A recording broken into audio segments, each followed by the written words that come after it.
धैर्य रखो, किसी से बदला लेने की जरूरत नहीं है, बस समय का इंतजार करो, समय खुद बदला ले लेगा। जी हाँ दोस्तों, जो जैसा करेगा वो वैसा भरेगा।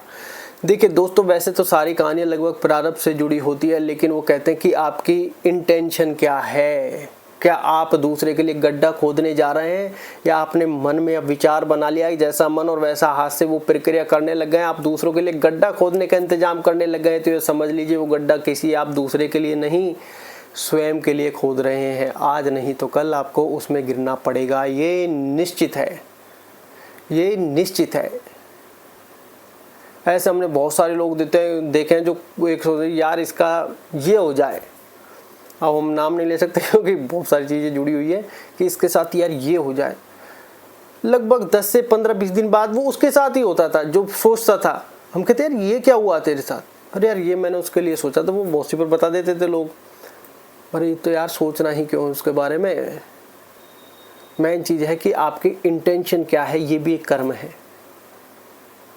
ये भी एक कर्म है। मेन कर्म तो आपका यहीं से ही हो गया कि किसी के बारे में आपकी इंटेंशन कैसी है, क्यों सोचना है दूसरे के बारे में। अगर नहीं सोच सकते, वो कहते हैं ना भला किसी का कर ना सको तो बुरा किसी का क्यों करना, कि अगर अच्छा भी नहीं हो रहा है तो हमसे बुरा भी नहीं हो रहा है, ठीक है दैट्स इट, हम अपनी मस्ती में मस्त हैं।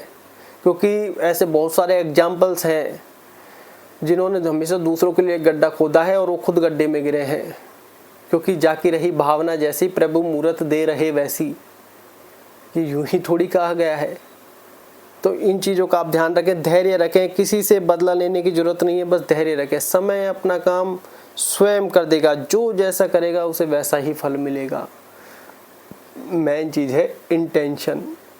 जैसे यहाँ पर पॉसिबल वो आता है ना कि यार प्रारब्ध में सब कुछ है तो हम तो कुछ कर ही नहीं रहे, कहीं ना कहीं दिमाग में ये चल रहा है कि यार फलाना के घर में इतने ये हैं, इसके साथ ऐसे हो जाए, बस वही तो अपने लिए गड्ढा है। क्योंकि हम उसके बारे में पहली बात सोच क्यों रहे हैं, और सोच रहे हैं तो गलती क्यों सोच रहे हैं। पहली बात तो उसके बारे में सोच क्यों रहे हैं, चलो ख्याल आ गया भाई दिख रहा है चलो, तो उसके बारे में गलत क्यों सोच रहे हैं।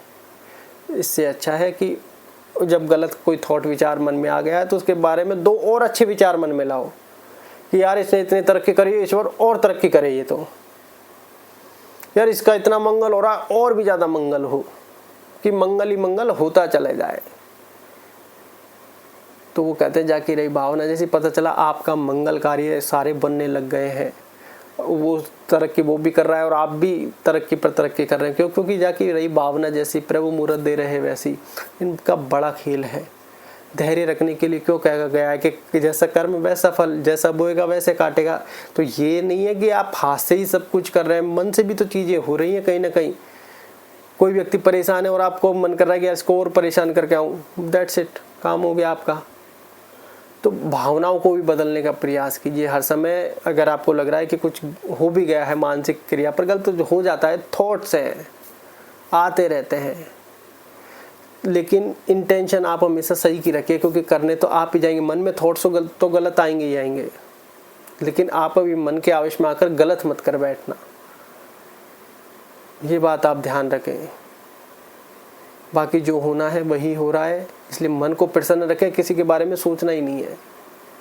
सोचोगे नहीं तो प्रेजेंट मोमेंट में आ जाओगे, साक्षी भाव में आ जाओगे, वही हमारे लिए सबसे बेस्ट है। क्योंकि मन तो अपना काम कहीं ना कहीं करता ही रहेगा, ये नहीं रुकेगा बातों से ही, ये बात आप ध्यान रखें। इसलिए मेडिटेशन ध्यान का जरूर सहारा लें, जिससे, क्योंकि मैंने एक्सपीरियंस किया, जब मेडिटेशन ध्यान करते हैं तो ये कहीं दूसरे के पास जाता ही नहीं, मस्त रहता है।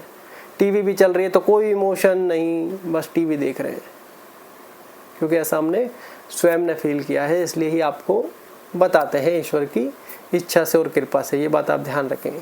धन्यवाद।